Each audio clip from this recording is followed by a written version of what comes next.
اللهم صل على سيدنا. أعوذ بالله من الشيطان الرجيم. بسم الله الرحمن الرحيم. والفجر وليال العشر والشفع والوتر والليل إذا يسر والشفع والوتر والليل إذا يسر هل في ذلك قسم لذي حجر ألم تر كيف فعل ربك بعاد إرم ذات العماد التي لم يخلق مثلها في البلاد وثمود الذين جابوا الصخر بالواد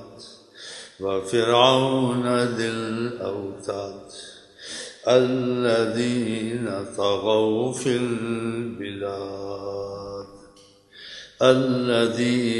طغوا في البلاد فأكثروا فيها الفساد فصب عليهم ربك سوط عذاب إن ربك لبالمرصاد فأما الإنسان إذا ما ابتلاه ربه فأكرمه ونعمه فيقول ربي أكرمن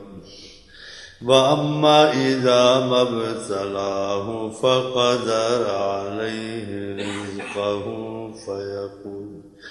فيقول ربي أهانن كلا بل لا تكرمون اليتيم ولا تحاضون على طعام المسكين وتأكلون التراث أكلا لما وتحبون المال حبا جما كلا إذا دكت الأرض دكا دكا وجاء ربك والملك صفا صفا وجيء يومئذ بجهنم يومئذ يتذكر الإنسان وأنى له الذكرى وجيء يومئذ بجهنم يومئذ يتذكر الإنسان وأنى له الذكرى يقول يا ليتني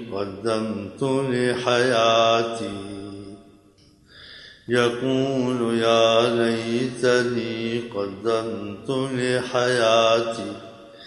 فيومئذ لا يعذب عذابه أحد ولا يوثق وثاقه أحد يا أيتها النفس المطمئنة ارجعي إلى ربك راضية مرضية فادخلي في عبادي وادخلي جنتي. صدق الله العظيم وصدق رسوله النبي الكريم ونحن على ذلك من الشاهدين والشاكرين. اللهم صل على سيدنا محمد وعلى آل سيدنا محمد